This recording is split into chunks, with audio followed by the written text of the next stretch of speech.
ये हमार चमेली कुछ जगह पानी काहे गिराव ताड़ू हो? का करी भीतरे आग जलागल बा। ये हमार रानी कहवा लगल बा, जल्दी से हमरा के दिखावा। 15 साल से वो मजनुआ हमरे पीछे पड़ल बा, बाकी हम खाली ओके दूर के भगा देत बानी तोहरे खातिर। अरे हमरे के हुरुरा दाने बोला घी डाली की पानी। मजनुआ के पता चली तो काले से नाम कट जाई। अरे काटे के छोड़ा, अब हमरा के जल्दी से चाटे दाना रानी। तो चालू करे ना राजा, बुझादा हमार दिल के आग। हमरा समा जाए ये हमार रानी।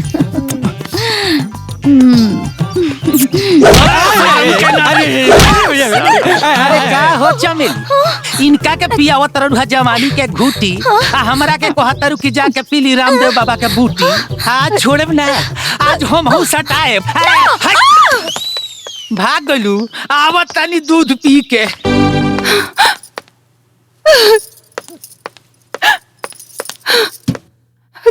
विराज,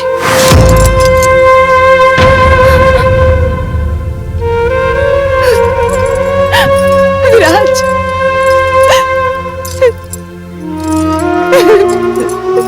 काजल, ये सब का हो गई? कैसे हो गई?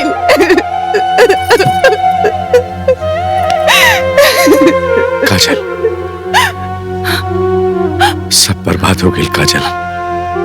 हाँ काजल, देखते देखते एक पल में सब कुछ बर्बाद हो गई। हमारी जिंदगी बर्बाद हो गई काजल। ऐसा मत कहो, सब कुछ ठीक हो जाए। ना काजल, अब कुछ ठीक ना हो, सब बर्बाद हो गई। काजल, तू हमरा के बुला दा। हाँ काजल, और के वो अच्छा लड़का ढूंढ के अपन घर बसाला काजल। ना, ई ना हो सकेला। पागल मत बना काजल, अपना दिल से हमरा के निकाल दा। चल जा। ना, ई कबो ना हो सकेला। हम तोहरा बगैर जिए के सोच भी ना सकेली।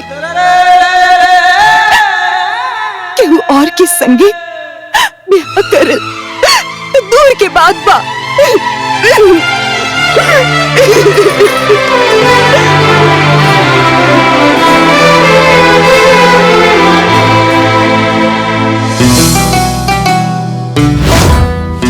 तोप के रखा।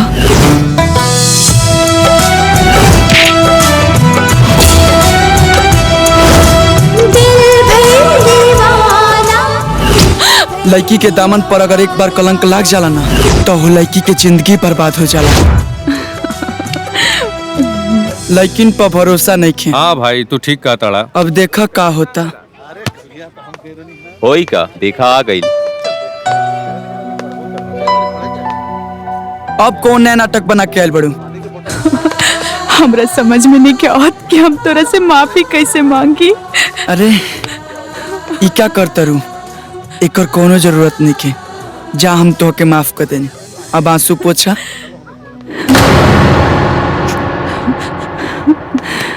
हम तोरा से दोस्ती कर चाहता नहीं। हाँ हाँ, शुभ काम में देरी का है? बढ़ावा बढ़ावा। अरे का भाई? अरे बुझाता चूटा घुस गइल बा। कहाँ बा? गइल बा भीतर बहुत जोर काटता। दिखाओ दिखाओ, निकालता नहीं। अरे जा सबके सामने निकल बा का।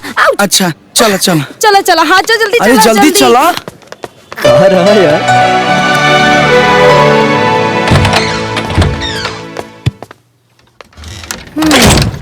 कहाँ बा देखावा?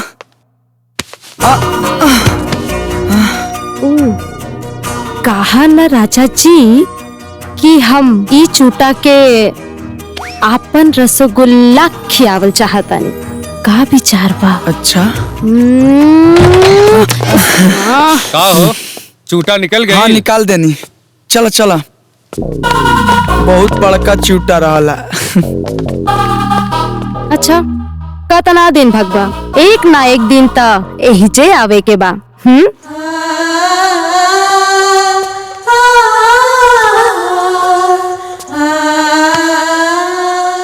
राधिका, हम तोहरा खातिर कुछ लेके आइल बानी। इनकार मत करी हाँ। अरे तू तो हमार दोस्त हवा और दोस्ती में इनकार ना कइल जाला। अच्छा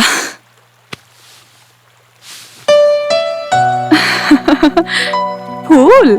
हाँ, सुनले रहनी जौन रिश्ता फूल से शुरुआत होला वो रिश्ता हरदम फूल के तरह खिलत रहेला। लेकिन हमके पता बा कि ई फूल पे घाम लागी तो ई मुरझा जाए। हम खाली घाम से ना, हम वो हर गलत चीज से छुपा के ये फूल के राखम कि ये फूल हरदम खिलत रही।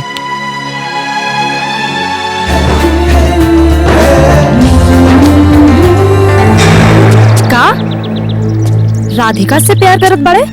हाँ, कल कॉलेज के डांस प्रोग्राम में उहो आवे वाला बाड़े। अच्छा, तब हम कार्यक्रम में भाग ले। अब बताई कि निशा के खिस्सा खत्म करे वाला के का हाल होला।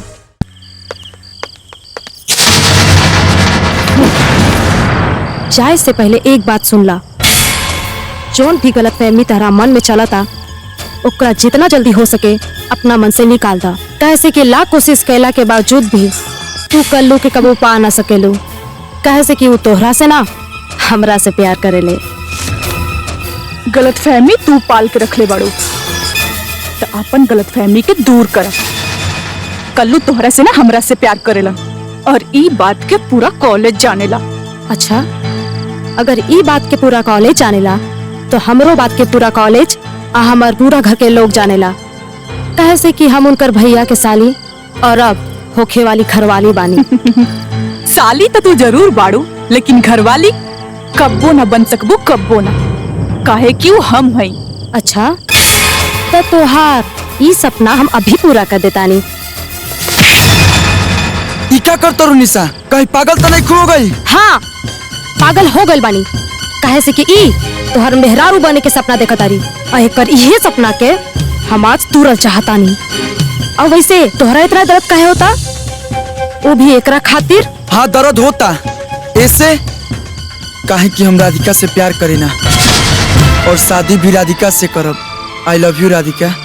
का कहला? एकरा से प्यार करेला और हम हमरा से कुछ ना? हमनी के बीच जौन कुछ भी रहे वो प्यार ना रहे? बोला बोला, वो प्यार ना रहे तो का रहे? बोला। हाँ, जाना तानी कोई जवाब नहीं किया ना, मालूम रहे कोई जवाब ना हुई तोरा लगे। निशा बस अब और कुछ ना। निशा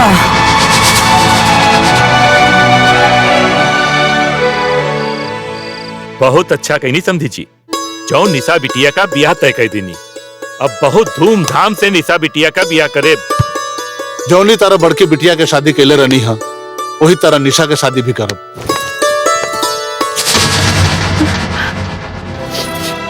वाह, निशा आ गईली। प्रणाम बाबूजी।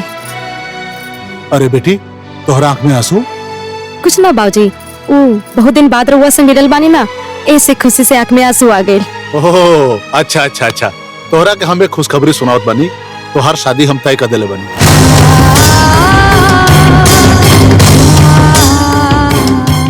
ठीक बा बाबूजी, जैसन राउर मर्जी, राउर इच्छा हम कैसे टाल सकेनी। जी अब समझी जी बैठी ना। जी। राउर बिटिया निशा बहुत संस्कारी बिया।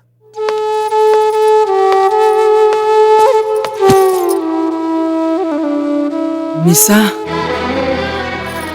हम तोहरा के पावे खातिर रांची से बक्सर तक आ गईनी, लेकिन अब ऐसा लागता कि तू हमरा किस्मत में नहीं खा।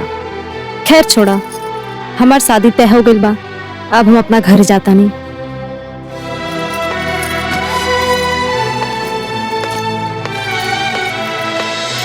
शादी से पहले बड़ बेटी के भेज दे। अरे काहे न भेज दे, जरूर भेज दे। और साथे साथे राउर पाहुन के भी पठा दे, जाके काम काज करी ना वहाँ।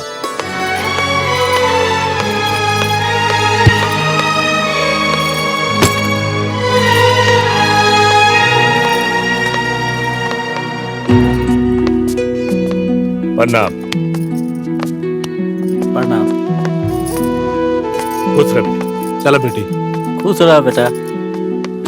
खुश रहा। खुश रहा। जा।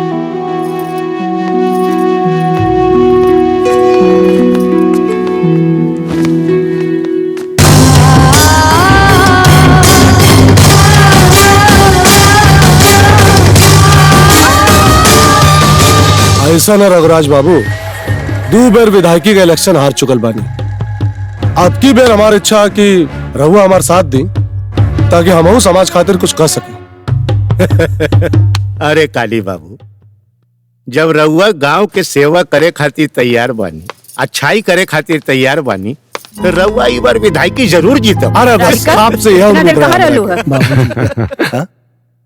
इनके बेटी हिया का आज कॉलेज से आवे में इतना देर, रोज तो जल्दी आ जात रहलू है। बाबूजी बड़ी नीमन बिया हो, शादी खातिर पटिया हुआ। देर पगला मत है? जवानी पुटा था, चुपचाप बैठा। इलेक्शन में एक बारी जीत जाएगा, फिर जितना लेके चाहिए उतना मिली। चुप। ठीक बचा। ये तोहर कान का झुमका कहाँ चल गई? झुमका पता ना कहाँ गिर गई। अरे क्या बात होता काली बाबू? कुछ ना, इलेक्शन के बारे में बात होता। ठीक बा, काले से कॉलेज हमहू चलब तोहरा साथे। अरे जाए दे, बच्ची भी है। रहुआ तक चुप ही करी। ये इज्जत के बात बा, और क्यों हमरा इज्जत के साथ खिलवाड़ करे, ये हमरा बर्दाश्त नहीं के। अरे यार, काल्हे प्यार भइल और राधिका अभी तक कॉलेज ना आईली। धीरज रखा, धीरे धन सबरे बेटा, तोहार रात का जरूर आई हैं। ठीक बा भाई, तू कहा तेरे तो जरूर आई हैं।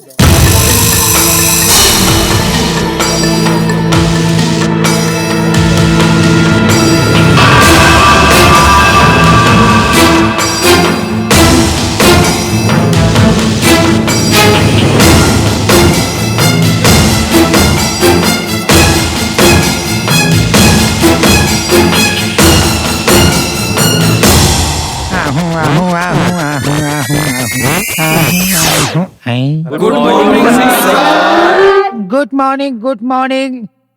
Sit down. हम हाई प्रिंसिपल मजनू प्रसाद। अब प्रोफेसर मदन जी के अनुपस्थिति में हम आप लोगन के पढ़ावे खातिर आयल बानी। जी गुरुजी। तो पढ़ाई हाई देखो, अब तो इसे झगड़ा करे के टाइम में कॉलेज में पढ़े आयल चुप। आए उम्र में पढ़ के का करब? हम यहाँ पढ़े खातिर ना आयल बानी, हम यहाँ राधिका के रखवाली करे खातिर आयल बानी। हाँ तो और तू सब अपन काम करा, नहीं तो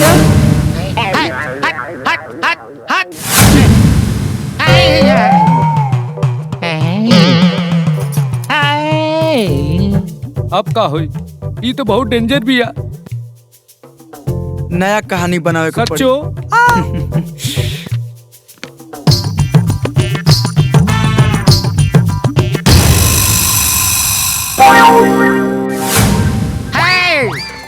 क्रोध इंसान के सबसे बड़ा दुश्मन होला। ऐसे इंसान के क्रोध ना करे के चाहिए।